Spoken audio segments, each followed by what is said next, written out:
11:23 a.m., September 19, 1944. Outskirts of Arracourt, eastern France. A low fog hangs over open farmland, visibility reduced to a few hundred meters. Inside an M4 Sherman, a U.S. private crouches in the cramped turret. 2 days earlier, the man standing in his place was killed. A Panzer round punched straight through the turret. 3 German Panzer IVs are moving forward. The distance is closing. Inside the tank, everything happens at once. The hull reverses. The turret swings. Orders are shouted over steel and engine noise. The soldier inside has never fought before. He is a mechanic, left-handed, his right arm still injured. And in that moment, he is about to do something the U.S. Army training manual explicitly forbids. He turns his back to the gun. 6 minutes later, 4 German tanks are burning in the field ahead. On the morning of September 19, 1944, eastern France was covered by a thick, low fog. The farmland around Arracourt stretched outward in long, uneven fields, broken by hedgerows, drainage ditches, and narrow dirt roads. Visibility that morning rarely exceeded a few hundred meters. For infantry, it was quiet. For armored units, it was lethal. In this sector, elements of the U.S. 4th Armored Division were holding ground after advancing far beyond their original operational timetable. The rapid breakout from Normandy had carried them deep into France faster than supply lines could follow. Fuel was limited. Ammunition was rationed. Replacement crews were scarce. Still, the order was clear: hold the ground, regardless of cost. Facing them were German armored units recently reorganized after the collapse in Normandy. These formations no longer had the strength for large-scale counteroffensives. What they still possessed was experience. Their tank crews were veterans, accustomed to fighting in short visibility, broken terrain, and chaotic engagements where the first shot often decided the outcome. The fighting at Arracourt was not a single, carefully planned battle. It was a series of sudden encounters.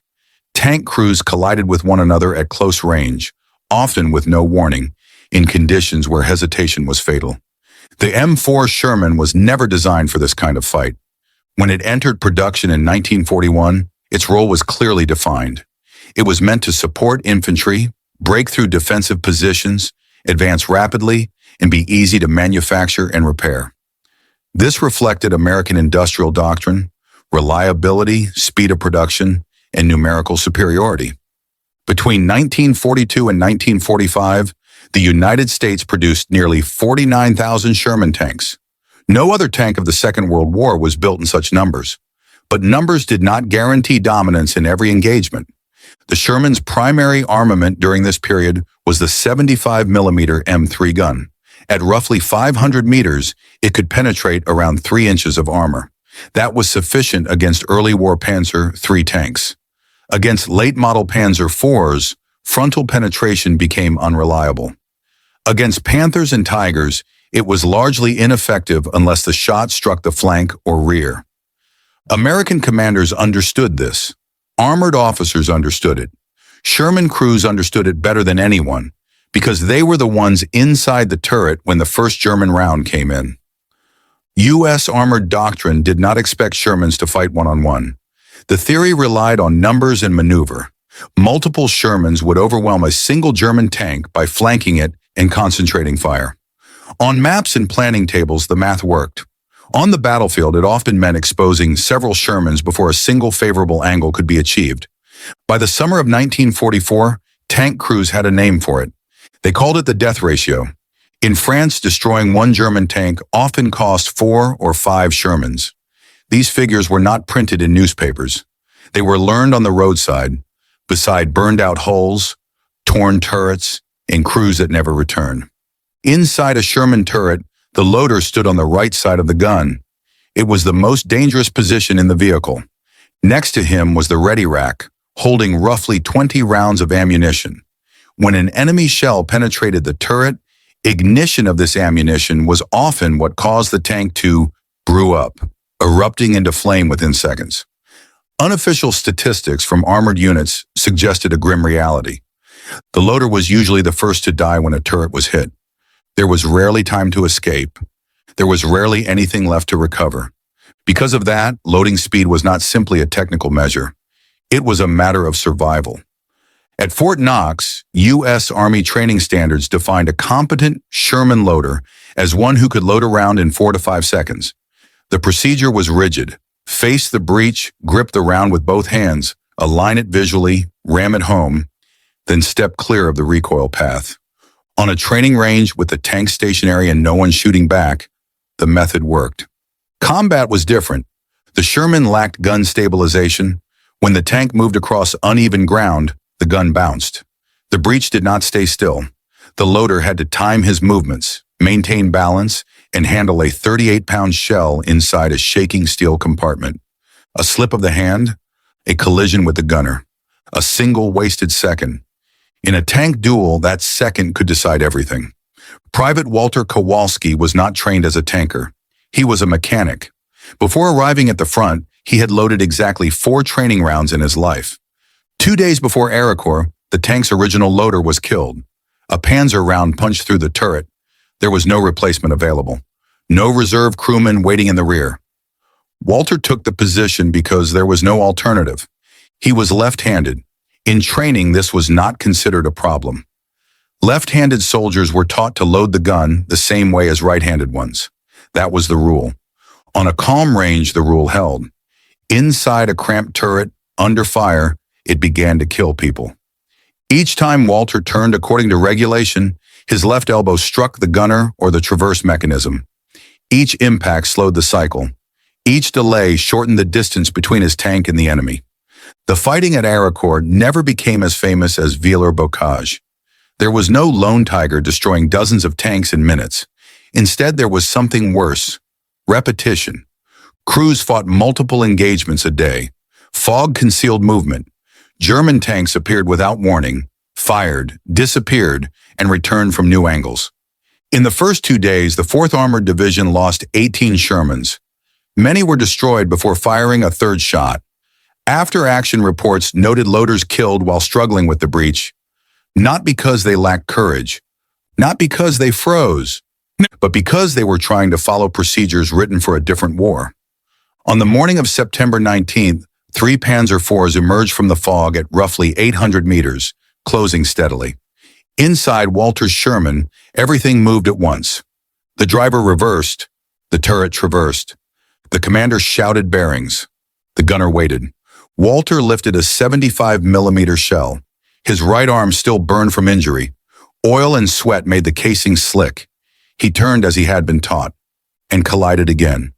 The range dropped to 600 meters. In that moment, Walter did not think about doctrine. He did not think about regulations. He did not think about courts-martial. He knew only that if he lost another second, the tank would not survive. He turned his back to the breach. There was no announcement that things were about to change.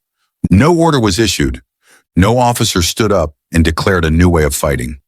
The change began inside a steel turret filled with smoke, heat, and noise, where no one had the luxury of thinking beyond the next few seconds. When Walter turned his back to the breach, he was not innovating. He was escaping.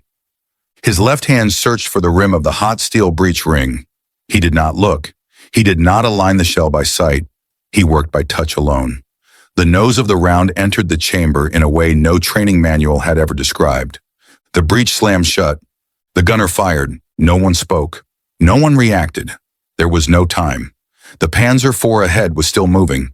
Walter had already turned back toward the ready rack before the first report fully faded. The second round went in faster. The third faster still, not because he was calmer, but because he no longer had to think. His body had found the shortest possible path through the confined space. In armored combat in Europe in 1944, the tank that fired first usually gained the advantage, not because the first shot always destroyed its target, but because it forced the enemy crew to react, to halt, traverse, re-aim, and adjust. A Sherman that lagged behind a Panzer IV by even 1 or 2 seconds entered every engagement at a disadvantage. At Arracourt, combat ranges were often under 800 meters. At that distance, a Panzer IV could penetrate a Sherman's frontal armor if it struck the turret. When Walter cut loading time to 3 seconds, then 2.5, then close to 2 seconds, the balance began to shift. Not in armor, not in firepower, but in tempo. Walter's Sherman fired again and again, denying the German crews the breathing space they needed to respond. The engagement ended after roughly 6 minutes. 4 German tanks burned in the open field ahead, at a distance of about 400 meters. Inside the turret, there was no celebration, no shouting. Only silence, the kind that follows when adrenaline drains away and men realize they are still alive. Walter stood with his back still toward the gun, his hands blackened with powder residue. The gunner stared at him. The commander climbed down from the hatch and looked at him as if he were seeing something that should not exist. No one said Walter had done the right thing, but no one said he had done the wrong thing either. On September 18th, one day earlier, Walter's crew had already encountered German armor in the fog. That was the first time he had used the backward loading motion out of necessity. His right shoulder had been dislocated during a previous skirmish. He could barely lift it.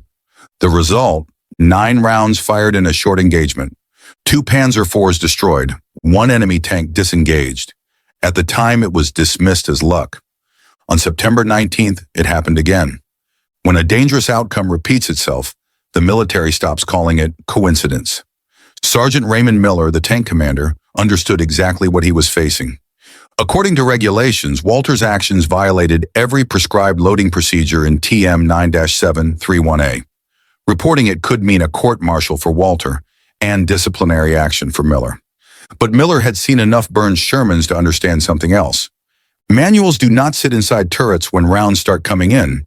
He did not report the violation. He did not write it down. He gave Walter a single quiet instruction: keep doing it. It was the first moment when an illegal action became deliberately tolerated. In armored units, change does not require official announcements. It requires survivors. Other crews noticed. One Sherman fired faster. One crew came back intact while others did not. At first, there were only looks, then questions asked quietly, then demonstrations behind maintenance vehicles and under canvas. There were no written instructions, no formal training sessions. Only empty shell casings and repeated motions practiced without firing. Within 48 hours, at least 8 crews in the battalion were attempting the backward loading technique. Not all were as fast as Walter. Not all were smooth, but all of them were faster than before. Before Arracourt, after-action reports from the 4th Armored Division recorded Sherman losses at ratios approaching 4 or 5 tanks lost for every German tank destroyed. After Arracourt in short-range engagements, those ratios began to narrow. Not because the Sherman suddenly became superior, but because it began to fire sooner. Reports did not describe the cause. They simply noted shorter engagements, more rounds fired per contact, higher crew survival rates. There was no mention of backward loading. On September 23, 1944, during a live-fire exercise, a senior officer observed something unusual. A loader inside a Sherman was not facing the breach. The exercise was halted immediately. The officer was Lieutenant Colonel Creighton Abrams, commander of the 37th Tank Battalion. Abrams was not a man unfamiliar with risk. He was already known for aggressive, results-focused leadership. He ordered the crew out of the tank and demanded an explanation. Sergeant Miller stepped forward. He did not hedge. He did not minimize. He told the entire story. Abrams listened without interruption. When Miller finished, Abrams asked a single question. Does it work better than the manual? The answer was yes. On average, 2 seconds faster per round. In armored combat, 2 seconds is a lifetime. Abrams stood silent for nearly half a minute.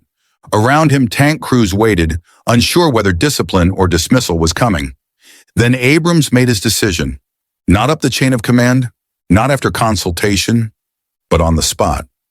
Every loader in the battalion would learn the technique immediately. No paperwork, no revisions to doctrine, only practical instruction. Walter was brought forward to demonstrate. He did not explain. He simply repeated the motion again and again until other loaders began to match the rhythm. Within 48 hours, nearly 90% of the 37th Tank Battalion was using the backward loading method in combat. This was the real turning point, not the first backward load, but the moment a battalion commander chose results over regulations. From that moment on, the story no longer belonged to one soldier. It belonged to an entire unit. And when the results continued to appear in after-action reports, the change would no longer remain confined to Arracourt. The greatest danger to a Sherman crew was not always the enemy tank outside. It was the space inside. An M4 Sherman turret measured just over 7 feet across at its widest point. That space held 4 men, a 75mm cannon, radio equipment, ammunition racks, and the recoil path of the gun itself. There was no wasted room. There was no safe corner. The loader stood to the right of the gun. 20 rounds of 75mm ammunition sat beside him in the ready rack. Each shell weighed nearly 38 pounds. Each shell was packed with high explosive. When a Panzer round penetrated the turret, the loader was almost always the first man killed. If the ammunition ignited, there was nothing left to recover. By late summer 1944, American tank crews in France understood the statistics better than the generals did. For every German tank destroyed, 4 or 5 Shermans were often lost. These were not abstract numbers. They were burned hulls along hedgerows, blackened turrets beside narrow roads, crews pulling wounded men from wrecks that were still hot to the touch. Every tanker had seen it. Every tanker expected it. In theory, American doctrine relied on numbers and maneuver. In practice, most engagements came down to who fired first. A Sherman's 75mm gun could penetrate the side armor of a Panzer IV. It struggled against the front. Against Panthers and Tigers, frontal penetration was almost impossible at normal combat ranges. That meant Sherman crews had to move, flank, fire quickly. Every delay increased exposure, and loading speed controlled everything. The official loading procedure was simple. Face the breech, grip the shell with both hands, align it by sight, ram it forward, step clear. On a training range, it worked. In combat, it broke down. The tank moved, the turret shifted. The gun recoiled unpredictably. Loaders struggled to time their movements. Many grabbed the breech ring with one hand just to stay upright, forcing them to load one-handed. Shells slipped. Shells dropped. A dropped shell cost 10 to 15 seconds. In tank combat, that was enough time to die. The U.S. Army never tracked how many loaders were left-handed.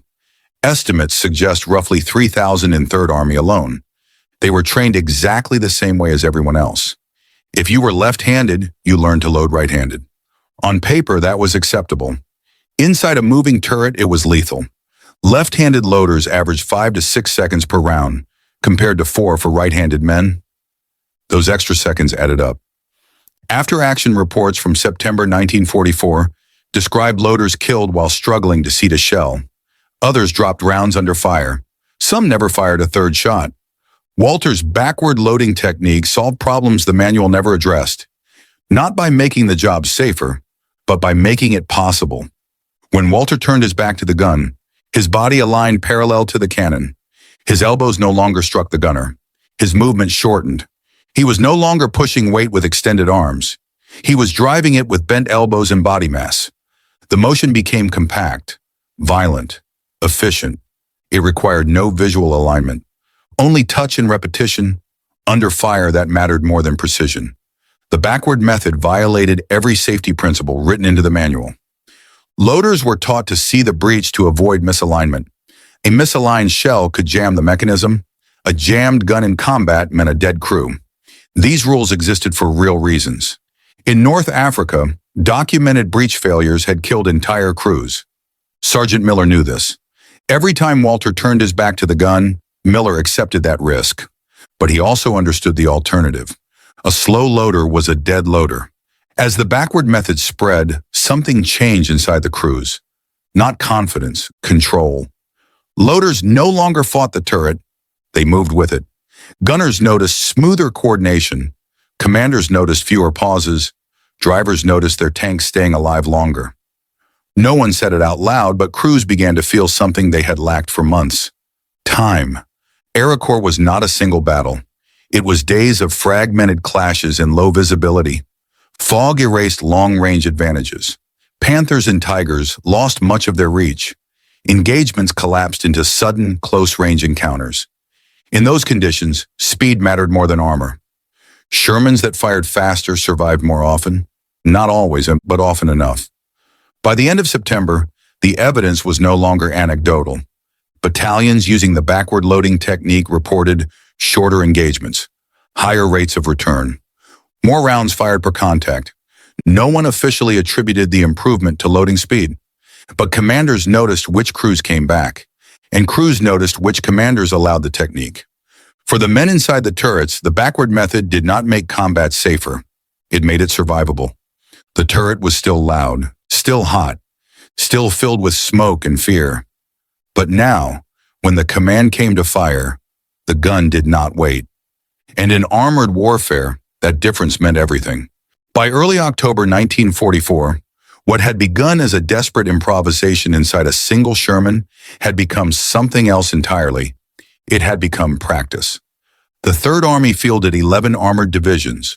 More than 4,000 Sherman tanks moved under its command as Patton's forces pushed eastward across France.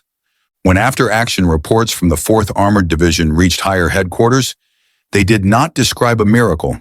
They described trends. Engagements were ending faster. American tanks were firing more rounds per contact.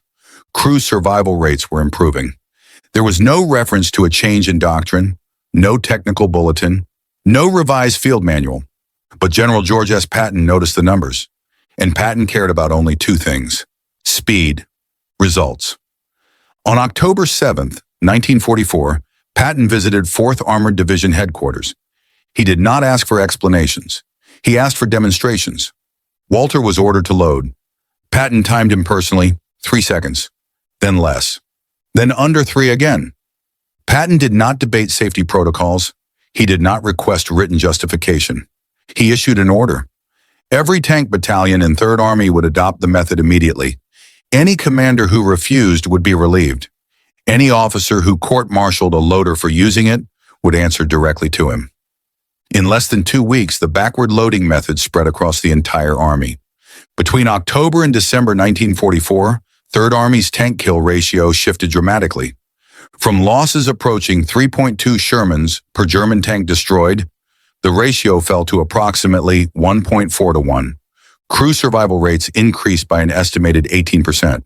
The backward loading method was not the only factor, but it was a decisive one. The technique did not stop in Europe. By January 1945, it appeared in 1st Army and 9th Army units. By March, it reached the Pacific. American tank crews fighting on Okinawa used the same motion inside modified Shermans during close-range engagements. The environment was different. The enemy was different. The physics were not. Officially, the U.S. Army never revised Technical Manual 9-731A. The rules still said loaders must face the breach, must maintain visual contact, must step clear. On paper, nothing changed. In practice, everything did. Veteran commanders understood the difference between theory and survival. Walter returned to Detroit in 1945. He went back to work as a mechanic at the Ford River Rouge plant. He married in 1947. He raised 3 children. He did not speak much about the war. Most veterans did not. There were no medals for violating procedure, no citations for improvisation. Walter received a promotion, nothing more. During the Korean War, Marine Corps after-action reports noted that loader speed was often the deciding factor in close-range tank duels against North Korean T-34s. Sherman crews trained in the backward method averaged 2.8 seconds per load. Opposing crews averaged nearly 4. The technique persisted into Vietnam. It adapted to larger guns on M48 and M60 tanks. Even early M1 Abrams crews were taught modified versions before full automation became standard. The method outlived the tank it was born in. In 1993, a military historian researching 4th Armored Division after-action reports noticed repeated references to improved loading times. The reports never explained why. The historian tracked down Walter. Walter dismissed the story. He said it was nothing special, just something he did when his shoulder was injured and the manual no longer worked. The historian disagreed. Based on available data, he estimated the technique may have saved 300 to 500 American tank crew lives in Europe alone. Walter died in 2004 at the age of 82. His obituary mentioned his military service, his job at Ford, his family. It did not mention that he changed how American tanks fought. At his funeral, 7 men attended who had never met him before. All were former tank loaders. All had learned the technique from others. They came because they understood what he had given them. Wars are not won only by generals, not only by doctrine or machines. They are won by ordinary people making irreversible decisions under pressure, inside a steel turret, in fog, in seconds. Walter did not set out to innovate. He set out to survive. And in doing so, he left behind a method that kept others alive long after the war moved on.